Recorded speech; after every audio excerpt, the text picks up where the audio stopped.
Le Dvar Torah est dédié l'Eloui Nishmat, Emily Ruth, Badrahel et Bet Bokobza. Et les Nifteret, plutôt les Shiva tombent en veille de Parashat Korah. Vous savez ce qui est écrit dans le Midrash à propos de la femme, comme quoi elle est la force motrice du foyer. Le moteur de toute maison juive, c'est la femme. Toute la réussite du peuple juif est grâce à la femme. Et quand la femme est dans le droit chemin, elle encourage son entourage à faire du bien. Regardez ce que disent Rachamim à propos du pasuk Hachmot Nashim Banta Beta Ve'ivelet Biadeha Tearsena. La femme intelligente, eh bien, elle construit son foyer. Et la sotte, au contraire, le détruit de ses propres mains. De qui s'agit-il? De la femme de Korah et de la femme de On Ben Pellet. On sait que Korah a décidé d'organiser une révolution générale contre Moshe Rabbeinu sur l'impulsion de son épouse. Pourquoi et comment? Quand il est rentré chez lui à la maison, il était la boule à zéro. Elle lui dit, mais qui es-tu? Il lui dit, ben c'est moi, Korah, ton mari. Il lui dit, mais qu'est-ce qui t'arrive? Où sont tes cheveux, ta belle barbe, tes péotes? Il lui a dit, aujourd'hui, eh bien tout le Shevet Lévi auquel j'appartiens, on a été rasé de haut en bas par Moshe Rabbeinu, et ensuite on a été balancé comme des moutons par Aaron à Cohen, son frère. Pourquoi? Eh bien parce qu'on a été élus pour remplacer les Bechorim. Vous le savez qu'après la faute de ce qu'on appelle Het HaEgel, la faute du veau d'or, eh bien les Bechorim, les aînés qui étaient à l'époque des Kohanim, comme des Kohanim, c'était eux qui étaient habilités à offrir des sacrifices, ont été disqualifiés à cause de la Avodah Zara. Depuis la faute du veau d'or, ils ont été remplacés par les Lévi'im. Combien de Lévi il y avait? Qui peut me dire combien il y avait dans le Shevet Lévi? Ils étaient exactement combien? 22 000. Bravo. Il y avait combien de Bechorim? Il y avait exactement combien de Bechorim, de premiers-nés au sein d'Israël, en tout et pour tout? Il y en avait 22 273. Alors les 22 000 ont été remplacés par les 22 000 et les 273 supplémentaires se sont rachetés avec 5 shekels. Comme on fait pour le Pidyon Aben.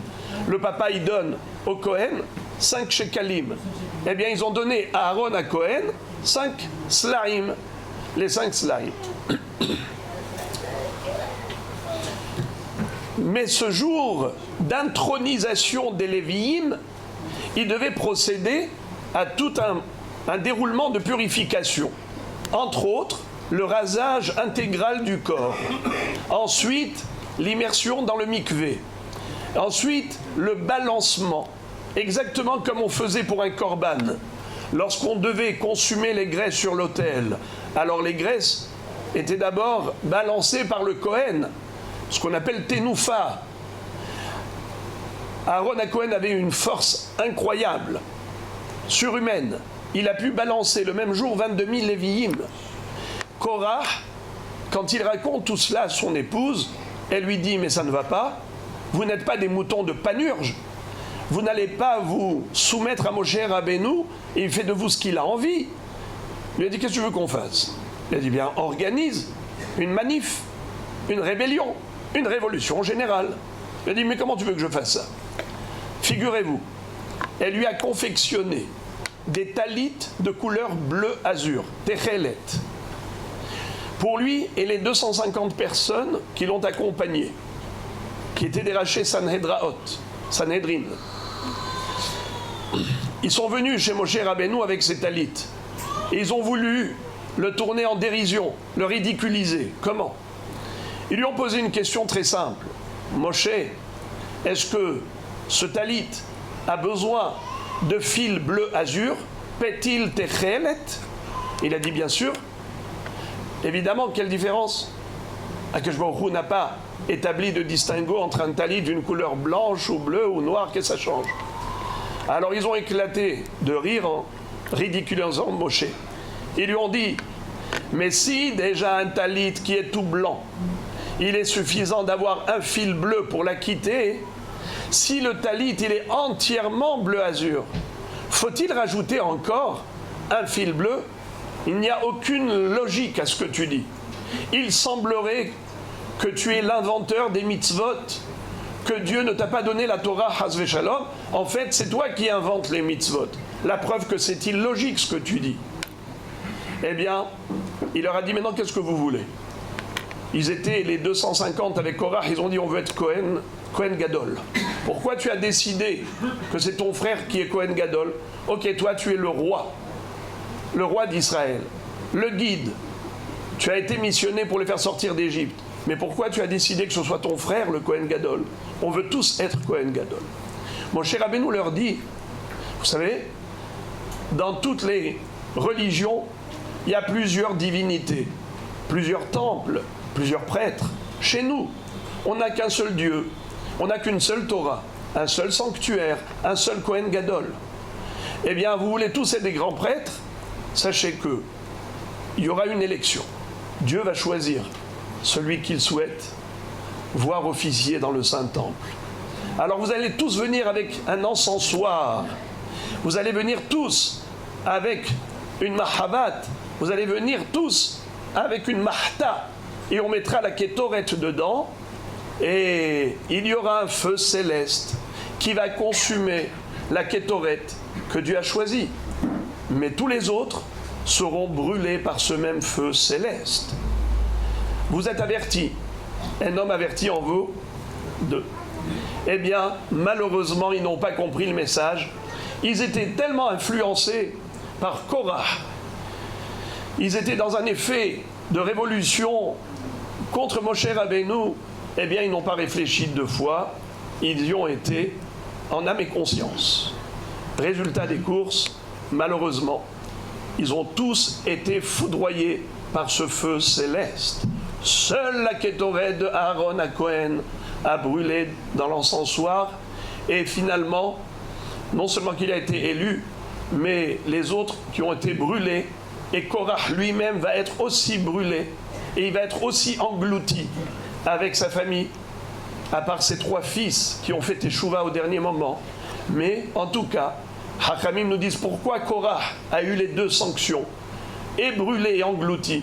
Parce que c'est lui qui a organisé la rébellion contre Moshe Rabbeinu.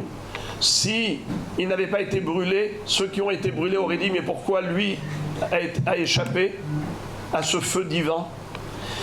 Et si il n'avait pas été englouti, ceux qui ont été engloutis auraient dit mais pourquoi lui, l'organisateur de cette révolution générale, n'a pas été englouti? Alors il a eu les deux. Il a été brûlé et englouti.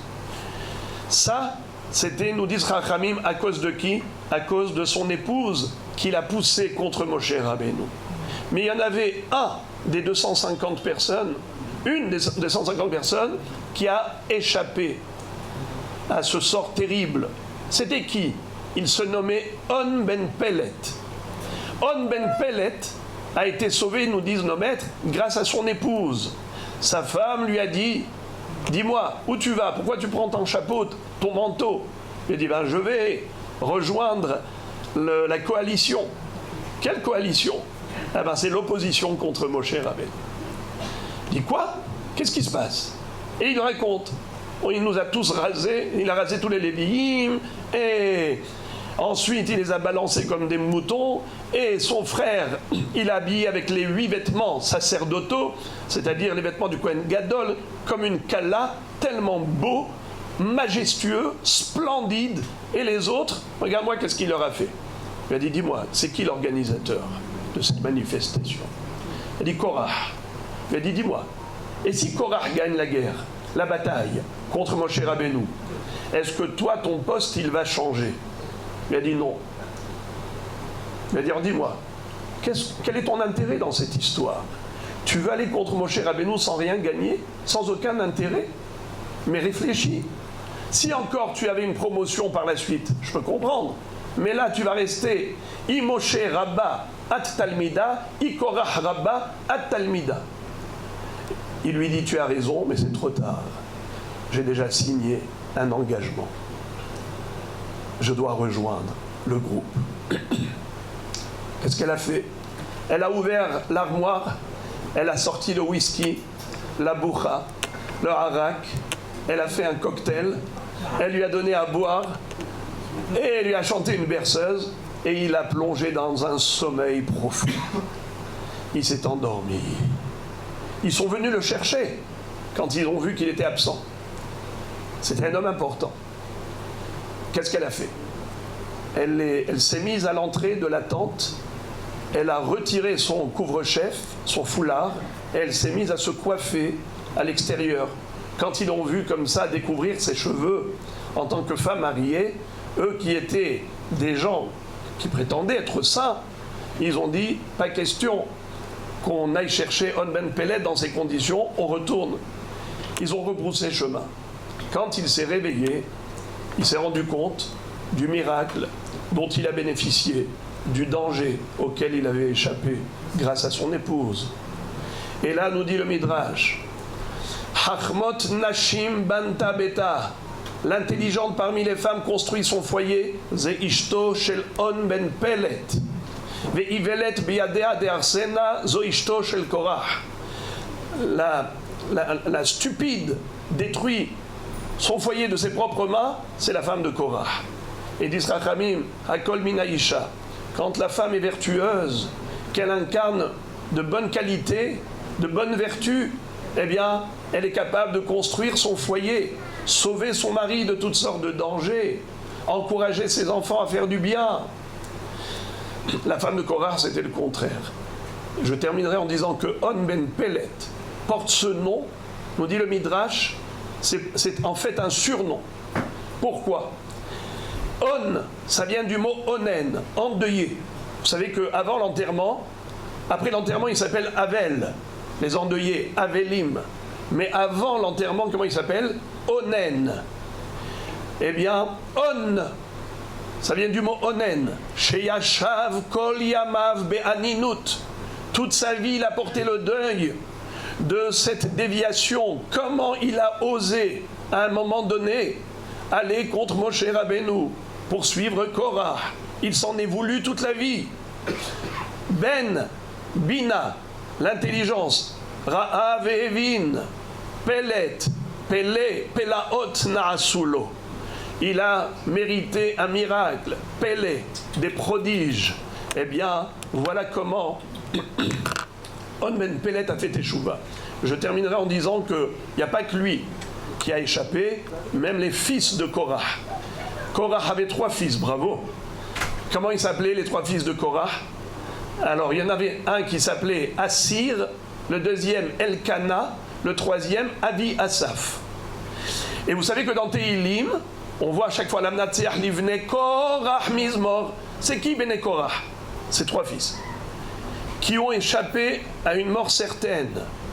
Parce qu'au dernier moment, pendant qu'ils étaient en train de rouler comme des crêpes vers le trou béant qui s'est ouvert sous leurs pieds, eh bien, ils n'ont pas été engloutis au dernier moment, parce qu'ils ont fait Teshuvah. Ils ont regretté dans leur cœur. Et Akadosh Baruch Hu, qu'est-ce qu'il a fait? Il a fait ressortir de là-bas comme 3 poteaux, 3 barres qu'ils ont fait remonter comme des ascenseurs. Comme ça, ils sont remontés. Nitbatser lahem makom gavoa begehinam. Ils étaient déjà en train de sombrer dans les profondeurs des abîmes, de l'enfer. Et de là-bas, Kadosh Baruch Hu les a fait remonter. Et ils ont composé beaucoup de chants que David Amelech a repris. Parce que vous savez, Tehilim, c'est pas que de la composition de David Amelech. David Amelech a compilé, en fait, des psaumes qui avaient été composés de beaucoup de prédécesseurs. La Gemara dans Baba Batra nous dit qu'il y en a 10 compositeurs de Tehilim. David Amelech, c'est le dernier. C'est lui qui a composé la majorité des psaumes. Mais déjà Adam Arishon, il a déjà composé Mizmor, Shir, Leyom, HaShabbat, Tov Lehodot, Lashem. C'est Adam Arishon. Moshe Rabbeinu, Tefila, le Moshe, Isha Elohim. Nous avons aussi Avraham Avinu, Etan Ezrahi. Il y a aussi Maskil Leheman, Moshe Rabbeinu lui-même. Et Bene Korah, Yedutun, Malki Tzedek. Il y a plusieurs compositeurs. Eh bien, Bene Korah, vous savez qu'est-ce qu'ils ont chanté? L'amnatseach maskil ivne Korach, Rahash libi davar tov, Omer ani ma'asai le melech. C'est-à-dire, Rahash libi davar tov. Akadosh Baruch Hu, tu as vu dans notre cœur le frémissement de la Teshuvah. Pendant qu'on était en train de rouler et de tomber au fond des abîmes, on n'avait même pas le temps de réfléchir. Mais juste, on a regretté, on s'est dit, quelle bêtise qu'on a faite d'aller contre Moshe Rabbeinu. Rien que cette pensée, Akshbar l'a vu. Car lui, Hachem, sonde les cœurs et scrute les reins. Il voit les profondeurs des tréfonds de l'âme de la personne. Quelqu'un qui regrette le mal qu'il a fait. Et il a envie de faire du bien. Akadosh Baruch Hu le perçoit, le voit. Tout est clair devant Hachem. Et au dernier moment, il les a sauvés. Yesh kone olamo besha'a ahat. Une personne peut mériter le olam haba en une seconde. C'est une question de décision d'aller dans la bonne direction, de faire une teshuva shlema. Eh bien, à l'occasion des Shiva de Émilie Ruth Bat Rachel, cette réflexion collective permettra à sa neshama d'évoluer, de gravir les échelons de l'échelle spirituelle au devant de la Shekhinah, qu'elle puisse jouir de la splendeur divine et Be'ezrat Hashem, que vous, toute la famille, soyez consolés et que vous connaissiez que des psorot tovot avec l'ensemble d'Israël.